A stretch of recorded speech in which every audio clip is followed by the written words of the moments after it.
Hello, everyone. Thank you for joining us. My name is Daryl Urbanski, your host as always. And today we are joined by returning guest Gulliver Giles, aka Thor, the sales warlord. Gulliver Right. doesn't just teach sales, he forges it in fire.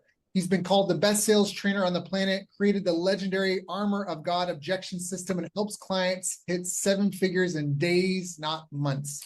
From Necker Island with Branson to top stages around the globe, Gulliver is where rebellion meets results. He's the co-founder and owner of multiple companies, three key ones being Strategic Anarchy, the 8%, and Iron Cage, ranked among the top fast growth companies in Australia. If you hate not selling, he's your guy. So buckle up. I've asked him to join us here today to talk sales, life, and what it means to be a man in the modern world. So Gulliver, thank you for joining us, my friend. How you doing? Hey, man. I sound awesome. I want to be that guy. Thanks for having me, Daryl. Appreciate you, man. Yeah, thanks for coming to the show. So now I know you. We've probably known each other for a long time now. But for those who don't, obviously I gave you a bit of your bio, but how did you even get into this world? Were your parents entrepreneurs? Did you pick up the torch and carry the flame? My mum's a librarian, my dad's a professor, so they're really both dyed in the wool. What would you call them? Academics, right? But I was not like them. I was not introverted. I really didn't love high school. And I don't think I'm a stupid person. I'm certainly not anti-intellectual. If you want to go to university, fucking knock yourself out. But I dropped out of school in like year 10 Hmm. and took a lot of drugs and played in a rock band in the 90s, like playing goth industrial music and chased girls and ate 2-minute noodles and rice and lived on ramen sort of thing. And I was going to be Trent Reznor, except Trent Reznor was already Trent Reznor. I was going to be Robert Smith, except Robert Smith was already Robert Smith. And then it dawned on me that maybe dad was right. Maybe I should get a real job. So at the age of probably 25, 26, my beautiful cure head, spiky black hair started to fall out and my metabolism slowed down. And the girls who were chasing me the few years before were now running in the opposite direction. And all the signs were pointing to maybe you should get your shit together. So I cut all my hair off, put on a suit, I said to my friend, I don't know what to do with myself. If I'm not going to be a goth rock industrial musician, what am I going to do? And she said to me, Gulliver, you've always really been good at talking people into doing things. You know, when you were 14, you talked us into sneaking out of our parents' place and going down to the park and smoking weed and playing guitar. When you were 16, you were talking people at nightclubs into letting you in, even though you were underage. When you were 18, you were talking people into coming to your gig. You've always been good at talking to people. You should get into sales. You should do real estate. And I was like, I was very much that sort of socialist broke a musician at that point. So I was like, fucking sales, fuck that shit. But for want of a better idea, I got into call center because I was good at talking to people. So I got into a call center and I discovered that in corporate, if you were good at your job, people rewarded you and you made more money. And that was revelatory for me. Because in the goth scene, if you were good at your job and you were good at being a good goth musician, everyone else would complain about you because they were jealous because they wish that they had have started a band and their imaginary band would be way better than your band. Right. Actually got off your ass and started. So similarly in corporate, people would still complain about the sales team if you've been in corporate and you've been in sales. Like everyone's got something to say. Those guys are rude and they're obnoxious and they think they're better than everyone else and they make more money than us. And I could do their job totally, except it would mean making phone calls and talking to people and Right. doing their job. But you don't want to do that, but you want to judge those guys. So I found that you got rewarded and I got promoted and became a manager of a team. And my girlfriend at the time, she was studying with a guy called Jay Abram. And if you don't know who Jay is, you know who Tony Robbins is. And Jay was the guy who told Tony Robbins to put late night commercials on. And that's what made Tony, gave him his break almost sort of thing. So Jay deals with little Fortune 500 companies like McDonald's and Baskin and Robbins and consults to big companies during the 70s and 80s and 90s. He's a pretty big name at that point. And my girlfriend, then my wife and CEO now, was giving him 25 grand a year to be in this business mastermind. And I was like, you're getting scammed. Like you're making less than 50 grand a year and you're giving half of it to these guys and writing all of their books and all of their content and creating all of their marketing. They're making millions and you're making nothing. And she said, you're getting scammed because you're running a call center with 15 people selling cold calling out of the yellow pages back when they were like a 4-inch thick A and K and L and Z book. And you're calling, selling advertising in a magazine, but publishing's going to be fucked in the next few years. Your job's gone. And I'm like, whatever. I'm making 100 grand a year. You should come work for me and I'll show you. I'll fucking show you how to make sales and then you'll make some real money. 2 years later, I was working for her. Yeah. So how I got into entrepreneurship was my wife was smarter than me, and my wife was the kind of person who invested in her education, and my wife was somebody who could see the future that I couldn't see. So I ended up following her and into this mess that is the digital marketing industry. Back in the day, 15 years ago, 20 years ago, when information, yeah, Just like, so it was like, yeah, like it was 20 years ago that we got together, and it was about probably 17 years ago I got into her business, and she'd been doing it pretty much from the time we started. But create an information product, drive traffic to it was a big deal back then. No one was doing it, right? Now everyone's doing it. It's like pioneering shit back in the day. And then everybody in the marketplace was at their big 7 day free pitch fest multi-speaker event was saying, you just need to get on the internet and you need to market and don't worry about selling, just market because if you market well, you'll never have to make sales. And that might have been true at some point. Maybe I wasn't there that at that stage, but maybe back in the day of the internet when you were like one of two websites selling something, maybe that was true. It's certainly not true now, and it wasn't true by the time I hit the company, and it was like I knew that you needed to get on the phone to close people into expensive shit. Maybe you'll sell something for $50 off a page, but if you want to close a 5, 10, 15, 20, $30,000 sale, you're gonna have to talk to someone and add value to them. I ended up working with her on that. So I brought my sales skills from call center and my scripting skills from call center and put those together with her marketing skills. And for a while, for a short period of time, we were the only company in Australia doing marketing and sales. And everybody hated us because, oh, sales is evil and sales is bad. So we were kind of part of those few, mainly a couple of people in the industry at that point who were like, sales is a good thing yeah. and shouldn't be ashamed of it. And Yeah. Oh, yeah, but and that's still around today and it's coming back in a big way. But because I think that people forget that what actually happens is no one gets helped until someone actually sells them something. So that's how I got started to tell a kind of short version of a long story.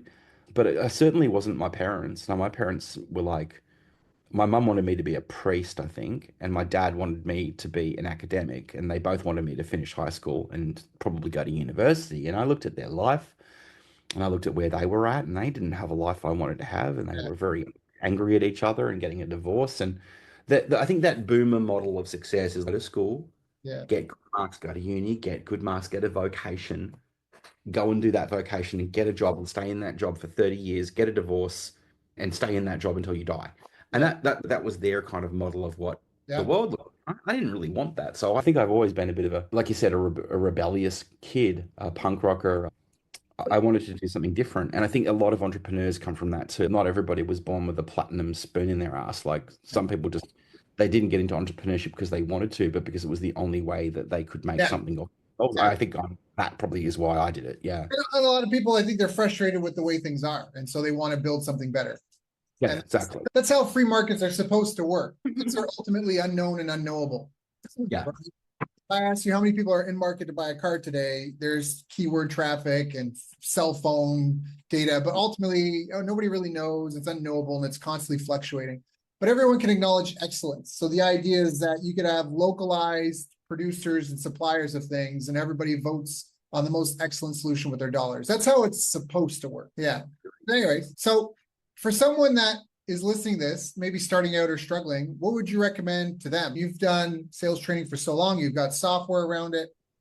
What are the key pillars that need to be done? Oh, look, I think that's a big question, right? But if we have to boil it down, I think that the thing that you have to have right, and I was just on a coaching call with one of my clients earlier, and we're talking about this, is you have to know that what you're doing is valuable. It's like that. If you don't have that, you got nothing. So like I get so many people, and you probably see this too on the internet. And 10 years ago, they were a high ticket closing expert. And 9 years ago, they were a Bitcoin expert. And then every year their expertise and thing that they're jumping onto changes, but their first job and last job was fry chef at McDonald's. There's a lot of dudes out there who've leapt on to that bandwagon of whatever they think is the big thing that's going to be easy to sell that's working now.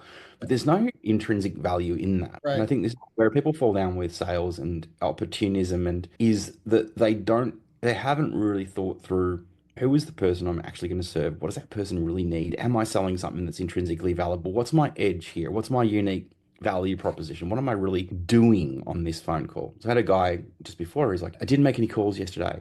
And he's paying me like 36 grand a year to be coached. And I'm like, what did you do instead? He goes, I texted these guys. I said, look, you know what my recommendation is? I want you to do as many calls as you possibly can to people every single day until you've broken through your cash flow target. And he's, yeah, it's like, I have this story that I've made up about how if I call people and it's not a planned call that I'm interrupting them. I said, look, tell me more about why you think that's true. And he's, I don't like it when people call me without letting me know they're going to call. I said, look, that's fine. And you have that bias.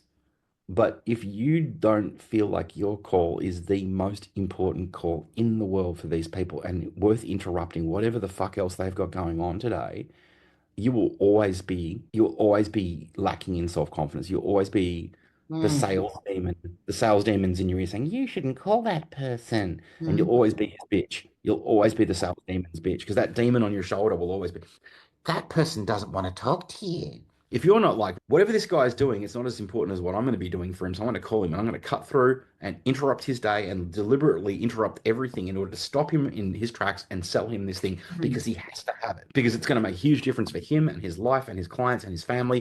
And it's going to make a huge difference for me because I'm going to make money for my family. That, if you don't have that, Yeah. you've got no motivation to get on the phone. And there's always going to be that sales demon in your ear saying, yeah, you could just go and do something else rather than be on sales calls right now. And I think so many people fall difficult, like whether you're an entrepreneur or whether you're an intrapreneur in someone else's company making sales, if you don't feel that edge, it's because you're not super crystal fucking clear on the value of what you do. And if you're not super crystal clear on the value of what you do and what it does for people, why would you get on the phone and brave the Mm, uncertainty of that person maybe doesn't like you or mm. maybe they don't want to talk to you? Because that's what we're all frightened of. As Yep. humans, we're hardwired, like from the days of the Ice Age. If the tribe don't like me, I will get left behind in the ice and the saber-toothed tigers are going to come and get me. We've been dealing with that uncertainty for millions of years Right. before we became monkeys that kind of have iPhones and shit like that, right?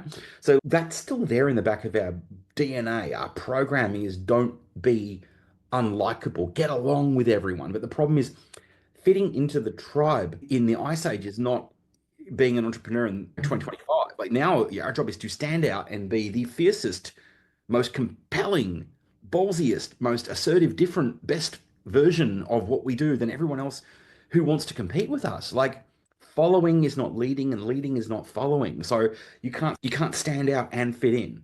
So you need to make that decision as, am I following the tribe? If so, employment in a non-sales role is probably better for you. If you are an entrepreneur, if you are a salesperson, you need to be a leader. You need to be like, I know better than this person. I know better than this person. And I'm going to reveal it to them on this sales call.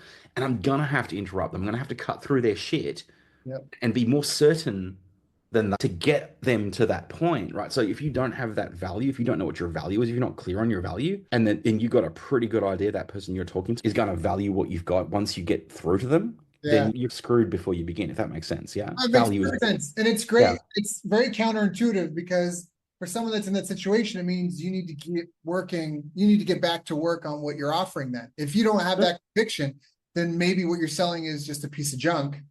And you actually need to improve on what you're selling because especially in today's transparent world, people might have got away with snake oil in the past, but today's era and today's age, the world is so transparent. You can be Dude, collecting money from people right now, and in a couple hours, you start racking up bad reviews and all that. You just have to, it's like fighting through mud. You have to overcome that. Now, you don't want to yeah. have paralysis by analysis either and wait Mm. forever to launch. So now you have to have integrity and sell people on the vision and let them know that this is minimum viable product one or minimum viable products or service one type thing. And just, I think, be candid with people and transparent. Look, this is where we're at and it's not perfect. Let me rub some shiny off of this thing for you. And this is what it is, but it's going to help you get from A to B. I love that because I've got kids and kids are great salespeople. Like the tenacity, the resilience, they want it so bad in their heart. They don't care if you got rejected. They'll do everything. They'll do everything. So I think it's a fantastic tip. Yeah, man. I think like you as a marketer offer is like pixels and SEO and Facebook or wherever your media channel is, or whatever the algo is, or whatever the freaking disposition of the people on that channel, that's all variables. But what's axiomatic and what doesn't change is offer. And if your offer is shit, 50% of success isn't, it's not about manipulation of the media. It's about, is the offer any good in the first place? And that's the big hit. Like those little one percenters of all the other shit that people focus on. Most marketers these days are not worthy of the name. They're technologists. They're people who've figured out how to use the Facebook platform or whatever it is, but they're not marketers. They haven't figured out who is the niche, who's the ideal client, why do they need this? Why, how do I craft such a compelling offer that they're like, holy fucking shit, click, I need that. I Then the love sales process, like Leela says, sales is about, sorry, marketing is about getting them to the door.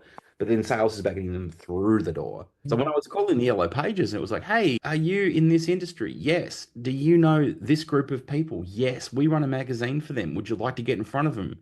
Yes. That was enough of a psychological foothold. Okay, I know I represent this major group of consumers of this person's product. That was my foothold. That was my value. I knew I had at least that much brand recognition that I could get, yeah, maybe get a conversation started, right? yeah, Because I represented a group of people that might buy from them. So that's the kind of the change that digital marketing made for me was I was calling someone who had literally downloaded a thing from us, who knew who we were yeah, and wanting to know what we had to say. It was even stronger. It's like, dude, you just downloaded a white paper on how to restructure sales teams for more profitability. Yeah, I read that. That's a horror story. I can't believe you had to fire all those people, but you managed to pull it back from the edge and change everything. Yeah. Dude, I really resonated with that because our team's doing similar shit. We should talk. yeah, Way yeah, more powerful. Most people have never cold called, have never called the Yellow Pages and built a relationship from nothing. Most people consider calling a qualified lead like that and developing a two-way conversation to be cold calling and so hard and so unethical. From my point of view, it's like it's the psychological foothold. It's like you deliberately put your details down, self-selected, put your hand up. yeah, For my, you are now engaged in a two-way conversation with me. You are now you're actually half interested in what I'm talking about. That's like miraculous for an 80s or 90s salesperson. yeah, But the young kids today are like, I don't even want to call people. I saw an ad on LinkedIn the other day. I sound like a fucking old man. I am an old man. Old yeah, man yelled at people on the cloud, right? I saw this ad the other day, cold text like a pro. And I was like, what? It takes guts to send a text message now. Like, that's where we're fucking at. But it's all about value. And if these guys really understood the value, maybe they'd be able to get out of their own selfish, cowardly bullshit and add some fucking value to someone and be a bit more assertive and pick up that phone and ring them so they're not sending an ignorable email or an ignorable text, but mhm, they're actually making change with people. And I think that's the value is the reason why not. They're not really clear in the value that they're actually able to create for that person. Yeah. yeah. I love that. That's powerful. So in your own career, I mean, you talked about kind of then versus now.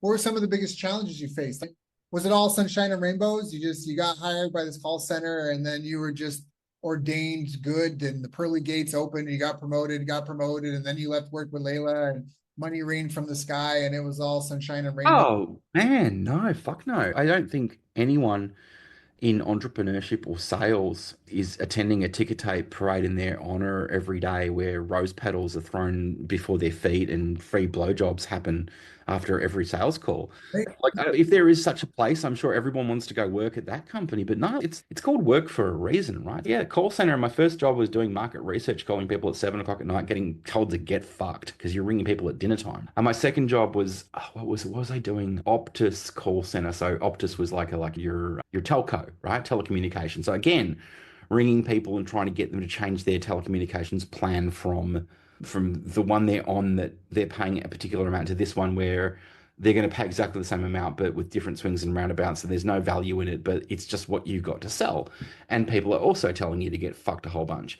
And then I went to work in a massive inbound call center for a bunch called Ticketmaster 7, which was heavily scripted. If you picked up the phone and you didn't read the script, there would be someone in a booth somewhere QAing that call, and you get dragged into an office with the freaking floor manager and your team leader and threatened with being fired. And like all of that built a thick skin, built resilience, all of that pain and challenge going into that.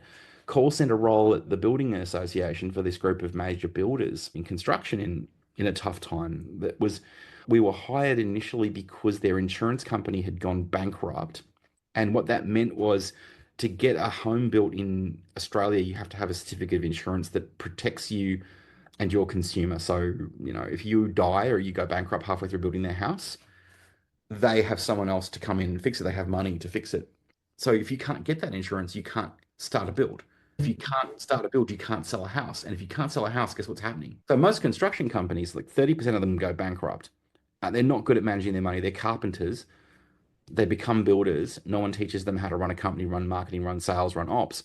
They're marginal at best, right? But after 3 or 4 weeks, 6 weeks, 8 weeks of not being able to make a sale, most businesses, if I went 8 weeks without making a sale, I'd probably start to shit myself. So that's what we were hired to deal with, was these inbound complaint calls with people like calling us, threatening to come down with a shotgun and shoot us if we didn't come up with their insurance policies.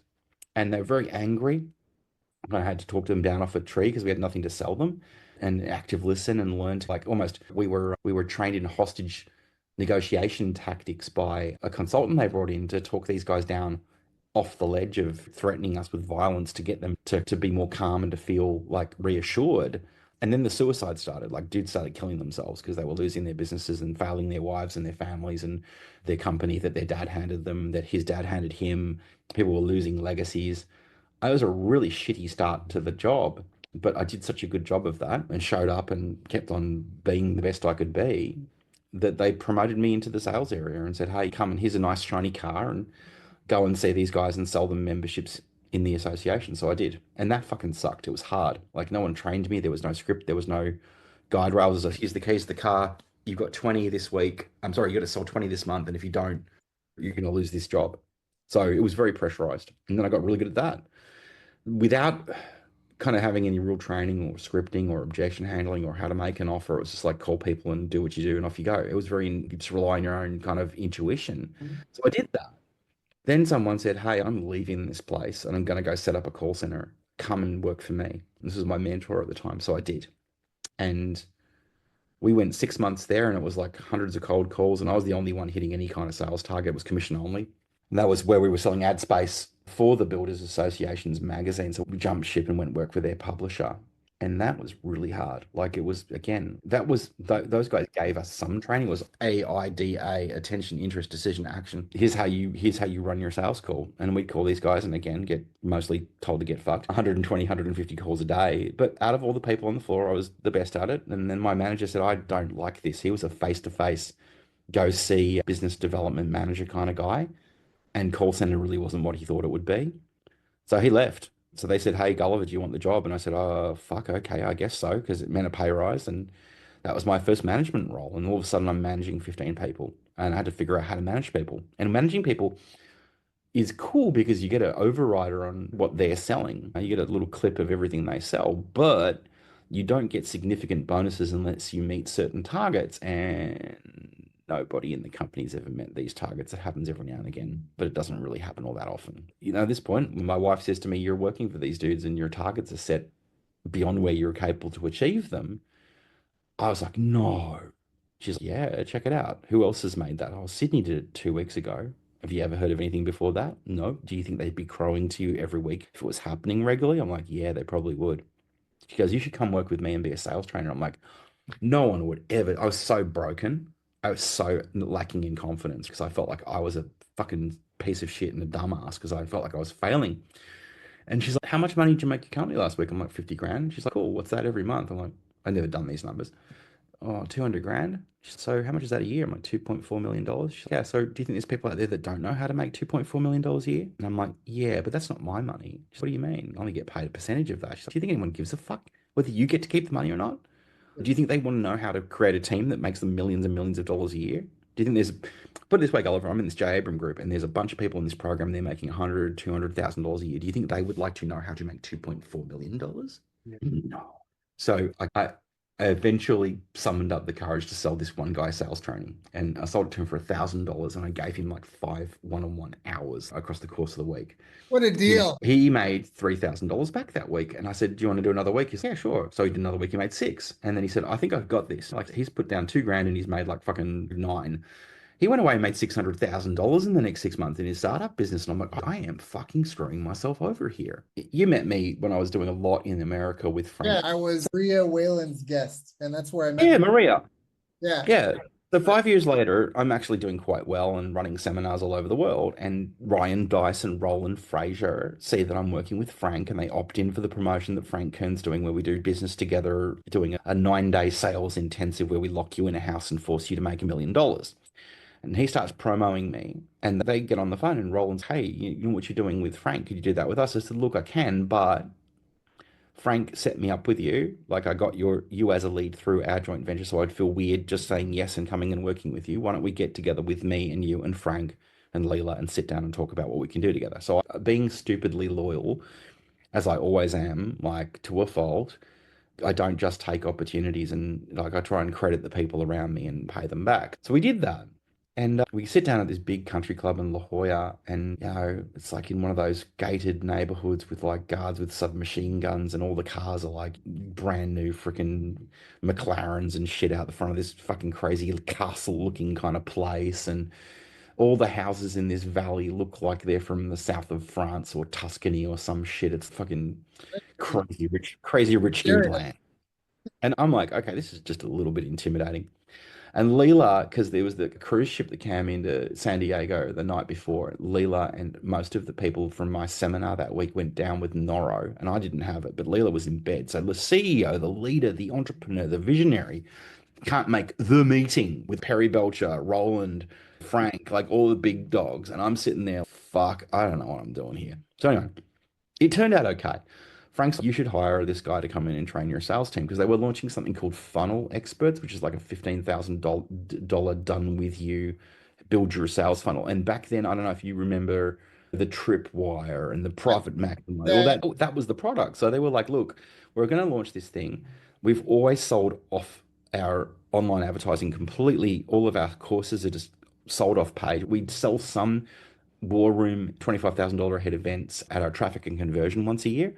But other than that, we don't make sales calls. We don't call our list. What do we do? So we sat down with them, and I think we quoted them $25,000 for 2 days, which I pooed my pants over because it's like these guys are doing $30 million and I'm doing like $1.8 million and they know way more than me. yeah. And I'm like, fuck, what do I charge them? And they'll charge them $150,000. And she's sick in bed. I can't walk you through this, Gulliver. I feel so sick. And I'm like, I chickened out and charged 25. On the second day, after sitting down and screaming over the table about how the sales script should work with Roland and Frank and arguing back and forth about the strategy and put together the sales script. And the second day we put them on the phone, they made 75 grand.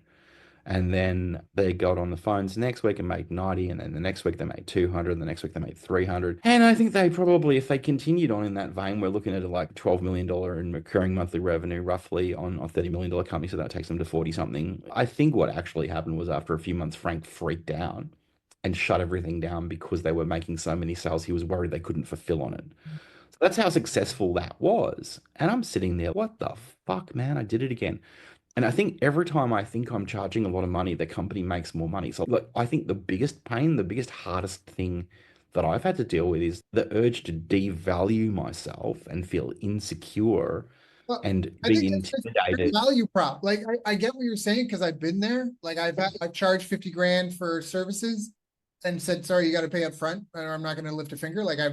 But I also think you got to leave some meat on the bone for them at the same time. So I get what you're saying, and I've been there in your shoes, but I also think that's part of what creates, like, everybody wants to see the guru. Nobody wants to see the guru at the bottom of the mountain. And there's like a mysticism. And so even though you have that, you're still leapfrogging where you were at. And I think the results you're helping these people get builds that legend of Gulliver, if that makes sense. Like, I'm not trying to Yeah. make, but I think part of it, part of Yeah, it. but I think the problem is you get so attached to, because we're all human and we have mental frailties, we have emotional things go up and down, things change, you get older. The older I get, the less cocksure and certain I am of myself. When you're 30, you know fucking everything. Everything. Oh yeah. You're 100% certain of it. And that arrogance and that ego, what's the often wrong, never in doubt? You make a lot of blunders, but you never feel a sense of doubt about anything. As you get older, you get wiser, you become less certain, you become less sure, and you become more measured. But I look back and I'm like, I should have believed in the evidence of my own eyes a lot more rather than Mm, believing in the fear or the emotion or the attachment to results. So if I could go back and do it all again, it would be probably with a lot more. Let's look at this as from the business of how much can I add to this person and how can I help them? What's their gap and what's that likely worth for them? mm, Versus how can I undercut myself? Because I think I did. I've made millions and millions of dollars, but I probably could have made a lot more. And I probably will in the future because I'm less likely to do that. So now if the guy on the other end of the phone doesn't take the deal because they don't value what I've got, I'm less worried about it than I used to be because experience has shown me that I know my value, but I didn't always have that. So I guess the lesson for those listening is like, look at what the value is for the person that you're going to sell. It comes back to value again, right? Look at what the value of the transformational value of what you do is for the person. Look at the impact you're making because the hardships, the tough times are constant in business. Like people think this amount of money they're going to get one day, they're going to make a particular amount of money and it's going to solve their problems. Their wife's going to be happy and there's going to be the ticker tape parade and the rose petals and all of that sort of stuff. But it's not really true. And it doesn't work. Life doesn't work like that. There's constant ups and downs. You're always going to have emotions. You'd be making millions of dollars and your father-in-law still passes away. And you'd be making millions of dollars and your wife's grandmother passes away 2 weeks later. And you can be making millions of dollars and your eldest dog still died yeah, 6 months later. You can have the worst year ever in 2024 and be very successful financially yeah, and fucking and hate everything. yeah, yeah, And that was 2024 was a rough year. And as you get older and you get less egoic and less certain, showing up and being balanced and wise is your friend. So if you could be balanced and wise now, wherever you are in your journey, if you're listening to this and you're like, does it get better? No, but you do. In fact, life tends to get harder. Yes, more money is good, but more money, money solves money problems, but it doesn't solve. yeah. Money solves all problems. The lack of money creates, but that's it. And that it can, it can do a lot for you, but it can't do everything, and you can't take it with you. And once your money Mhm. problems are solved, what's left there in the silence? Sometimes I know of a couple of guys that sold a business, older guys, I think in their 60s, and they spent Mm. building this business. And one had kids and a family and all this. And the other guy had nothing. He was single. He like that business was his life. And after they sold it, he went to Latin America and ended up committing suicide because Yeah, he had 8 figures in a bank account, liquid, like he could have done anything, but yeah. it was just he lost his life purpose, and that's really shocking for people. One thing I want to mention and talk about, because I think for some people they'll really empathize with you, but there's a yeah, but, and it was because of your skill to do outreach, to do the 120, 150 calls a day. Don't And a lot of the people you work with have solved the problem of throughput. And that's something people listening to this where they're like, I could never do that. Part of the ability to have the confidence to walk away is knowing there's more deals that you can go get. And Yeah. huge percentage of people don't understand how to generate throughput. Can you speak to that a little bit for someone that's in that situation? You can crawl at the wall or you can run at it, right? There's a wall there either way. So the longer it takes you to do the thing that builds the momentum, the more fatiguing it is and the more despair you're going to feel. Whereas if you do the 120 calls a day and you do them every day, very soon you have so much more pipeline that you could possibly choose from. And at that point, it's okay, now I can afford to pick and choose. Like I've got 30 people in my mastermind paying me 3 grand a month, and I've got 10 people in my ultra high level one-on-one coaching paying me 10 grand a month. I've got people coming to my retreats. I don't have to take a deal I don't want to take. Is that what you mean? Yeah, that's exactly what I mean. Because I think that part is like people, they just don't even know how do I, so what? Where do I get the names to call 120? Like I just start walking up to the stores in the mall going, hi, can I speak to the manager? Well, I That's, mean, that's the thing. Like, it depends on where you're at in your journey. But if you're a raw startup and you've got fucking nobody, you have like zero list, and I've been there. There are businesses everywhere that need what you have, right? There are people everywhere that need what you have. So what you got to really think of, and I go through this a lot with people who are like zero, yeah, but they have an idea or they have a product or they've got something they want to sell. It's like, all right, where are the people who are going to buy the product? I don't know. Who are the people? They're these people. Great. If you know who your niche is and you know where they're congregating, like I know if I get up at 4:30 in the morning and I drive into my deer hunting patch and I get there at about 5 o'clock in the morning and the sun's coming up at 5:30 in the morning. I'm there half an hour before light begins and I trundle down the path to the section of the path where the river is down the hill from the path. The deer are coming up from the river where they've been drinking and they're heading for the high ground where they're going to sleep. I know if I'm coming down that path at the right time of day when the deer are coming up and over the path and up the river, I'm probably going to see a deer on that path. And almost every time I go hunting in that spot, there's a deer at that spot. Sometimes, if I'm lucky and I get my rifle up in time before they see me and run away, I've got some deer in the freezer. People aren't thinking about that when you go fishing. If Yeah. your strategy is to sit on the high tide line and wait for whatever washes up on the high tide, you are eating dead seagulls, you are eating rotten freaking jellyfish, you are eating seaweed. That's your dinner tonight. Congrats. But if you're like, if I actually want to catch a fish to feed my family, I need to be where the big gutter is on the beach, where the big fish feed. And I need to be there when the big fish are feeding, which is going to be, if possible, on the full moon. It's, if possible, dawn or dusk, where they're more likely to be feeding. And if possible, on a running out tide. Mm, If possible, a bait or a lure that looks like the little fish the big fish eat. And if I fish right at that right spot, right at that right time with the right bait and the right lure, I've got a gigantic snapper yeah. straight off the beach. Oh, it's a miracle. How did you do that? I knew who my fucking fish was and where he would be and why. So if you don't know where all these numbers are, you really haven't done the fucking work on Yeah. who is the person you really want. So most people are like, oh, I'm going to start a business. Cool. What? Why? Because I've got this amazing idea of this product that I'm going to sell. Great. But who are the people that buy? Oh, anyone could use it. And that is like going into the forest with a deer rifle, firing a bullet and hoping it hits dinner. Yeah. Now, if you've ever gone deer hunting, it's hard enough to hit a deer when you're fucking aiming at it. When you're as blind as I am, anyway. I feel bad for the deer. But if you're looking at that approach to sales and marketing, like, I'm just going to blast this out there and hope it hits someone, you're really gambling your house and your kids' fucking college fund on that. But if you're very deliberate and you put your crosshair, these exactly, Daryl is 35 to 40 years old. He has been very successful in this area, but his great big problem actually now is this. And if he doesn't fix this and this, he's in trouble. I know where Daryl's hanging out. Yeah. I know what he's up to. Hey, Daryl, are you going through this and this? Fuck, how did you know? I had a pretty good guess because you've been doing this. Wow, man, it's like you've been reading my emails. Yeah, dude. So what I want to talk to you about today, only if you're open to it, is this and this. And if you like it, great. If not, that's cool too. How do you feel? Oh, okay. Tell me more. Look, before we get into that, let me ask you some questions. Boom. I love it. If you haven't bothered to think about your customer and what he's going through, then you don't have that foothold. You don't have the value, which is what we keep talking about. No, I love that. I learned, I had a crash course in that for 3 months. I drove taxi after coming back from Japan to Canada. And that was like, okay, I'm in a car. This is for people that don't know, taxi drivers didn't used to have apps. You'd have to sit in the car and you go, okay, I'm not making any money. I need to find someone that needs somewhere to go. Who needs to go somewhere right now? Geez, it's morning. Maybe someone needs to go to work. Okay, so where do people live? And then you start trying to reverse engineer, and then you start learning the airplane schedule and the train schedule and the school schedule and the lunch hour schedule and where people are going from where to where and the movie schedule. And you start learning these places, like you said, where you hang out and maybe you get someone. And I think that's just such a great and powerful analogy. And this comes back to what you were saying before. We could almost start a whole new podcast on this topic, but I know you've been talking about wanting to take men fishing and hunting and talking about how there's like, talking about these skills that we developed over these millions of years. And how so now, because everyone's just sitting alone on their computer in their little room, they're so detached from the real world and the reality.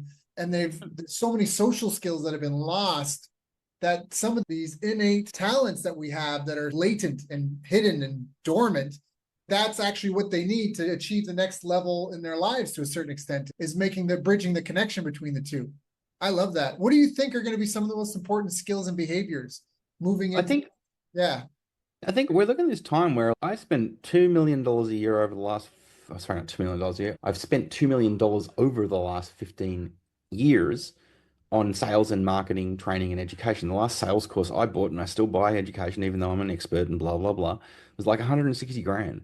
I've invested a lot in my training because I want to be good. If you don't get good, if you're not constantly striving. And now ChatGPT is here, and now AI is here, and now they're like, I'm on a sales call with someone and they're ChatGPTing, second guessing whether I have expertise or not. And my advice, I like to think, is better than ChatGPT's. But people worship ChatGPT like a fucking god. So if you're in sales and you're in consulting and you're in marketing and you think you're good, you're not safe. You're not safe. So how can you be safe? How can you provide security for yourself, for your family? Is you need to get good at doing things that aren't replaceable. You need to do things that are rare and valuable, that are human. You need to get better at humaning. You need to get better at being irreplaceable human. What does that look like for you? It might probably be different than it looks like for me, but I guess what it comes down to for me as a heterosexual male, I am very just like everybody else indoctrinated into this idea that I must provide. Yes, and I'm here to provide and to protect and to somehow prevail over what's going on in the world on a daily basis to make sure that my family are going to be okay, that my tribe are going to be okay. So I think what we've got to double down on is what does that fucking mean now because it's changed. I think as providers, like if you're just providing a paycheck, but you're not providing presence and love and nurture, you are fucking lost. You're going to lose your relationship and you're not going to have a great relationship with the kids either, probably. Yeah. And I think if you blow that out to business, it's the same thing. Like as a boss, just signing the paycheck for your employees, that's one thing, but being the person that nurtures them, mentors them, holds space for them, grows them in a time where portability has gone from people stay in their job on average 10, 20 years to 5 years to 3 years. God knows what Gen Z are going to do. I know Gen Z don't even want to come to their job because they're just busy being a fucking Instagram OnlyFans star or whatever it is. The world's changing so quickly. And I sound like an old fuck because I am. But if you don't fucking cut through, people say to me, have you ever hired a person under the age of 30? It's like, yes, actually, I have. Some of my best employees are women under the age of 30. Yeah. And I have a team of women in the States right now who are like in their mid 20s pulling 30 grand weeks. And they're like, oh, how do you get them to show up? I said, well, you got to do better than you're doing right now because all you are to them is a paycheck right now. Providing just the paycheck, whether as a father or whether as a leader, you got to provide the presence. You got to provide more than that. You got to provide that nurture. You got to make space for them, care about them, be a human being at them. The advantage right now is being human more than ever before, but you got to be a better human. And that's probably key. And in terms of protection, we're sold this idea, particularly as young men, that we have to be physically strong and imposing and be able to protect our woman from the rapists and the monsters in the world. It's like, no, most likely statistically, you're going to be the one who abuses, is controlling, is violent, is aggressive. Men who are married kill their wives more often than anybody else. Hmm. Yeah. You got to protect her against you. Yeah. Hmm. You've got to be mentally strong. You've got to make space for yourself. Go hunting, go fishing, do things that make you feel happy, fulfill yourself, refill your cup, and come to your marriage as a rock. And knowing when to be strong and tough and knowing when to be soft is an art form, which you'll never get. Like I'm still working on it, and I'm not perfect, but providing for her in that emotional way and protecting her from your own psychoses and your own bullshit and your own shit up in your head about how you're not good enough and not vomiting all your crap all over her or being loud or angry or aggressive or abusive or cracking the shits when she wants your help. That's something that years of therapy and coaching and personal development, it's easy for me to say, yeah, you got to get good at that, but it cost me years to get good at that. Yeah. And that's the way to prevail. And that's the only way you're going to grow a business or have a good relationship or be a good dude, I think, is getting honest about where you're falling down. And the biggest place I think we're all falling down is being good humans. We really are. So I think that's probably what to work on because that's the only thing you can really control. You can't control what technology is going to do next, but you can be a good man. Yeah. Yeah, I love that. That's really powerful. That's super powerful.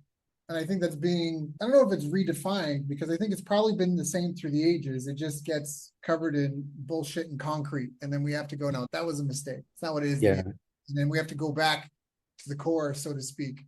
Yeah, I think there's some issues confronting masculinity, and there always have been. But like we use this stuff as a stick to beat other dudes with and feel superior, and I don't think that's the answer. And we use this stuff to beat up on women with. I was like, oh, women are the problem, so women are the problem. We need to work on ourselves and be better. And I think like that we do that in cooperation and collaboration and fucking making space for each other and witnessing each other, not in tearing each other down or judging one another. And that's hard because we're all very judgmental little bastards. And we all want to be the best. We all want to be Well, it's competitive. simple. I think judgment's part of survival. If you weren't the anxious one, so to speak, you didn't survive. You talk about like walking in the woods. If you're 100%.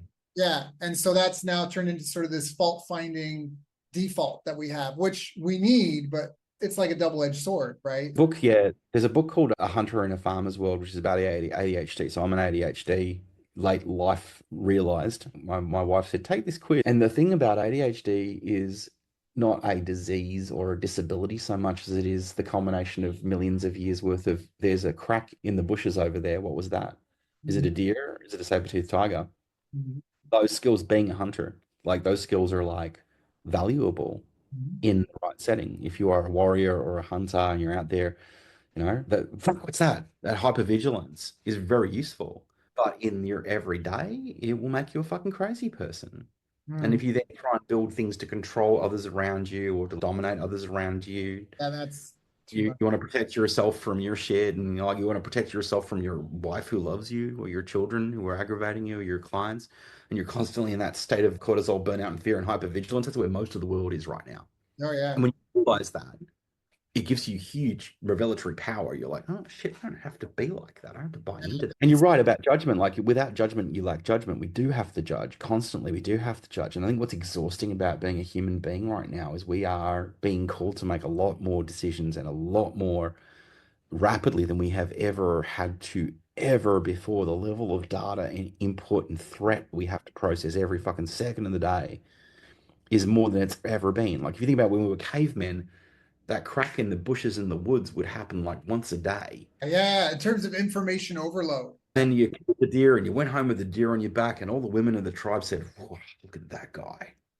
Make babies with him. He's a strong hunter." And life was good until the next time you had to go out in the woods and deal with the uncertainty and the problems. Now, every time your phone goes off, it could be a sale, it could be a refund, it could be a lawsuit, it could be the fucking tax department. Constant threat, constant hypervigilance, constant overload. How do you deal with that? Put your fucking phone down and go to the forest. Yeah. Also, my phone doesn't ring. The sacred mushroom. It Be doesn't. still for an hour. My phone doesn't Sorry. ring for shit. My phone is my tool to interact with the world. It's not the tool for the world to interact with me. So it doesn't beep, it doesn't ring, it doesn't vibrate, nothing. It's there. The Yeah. notifications pop up, but like right now, it's face down. Doesn't even exist to me. If I'm not, that's the thing is, yeah, I think it's going to be an exciting 10 years, and I'm optimistic. I'm cautiously optimistic. I would put it that way.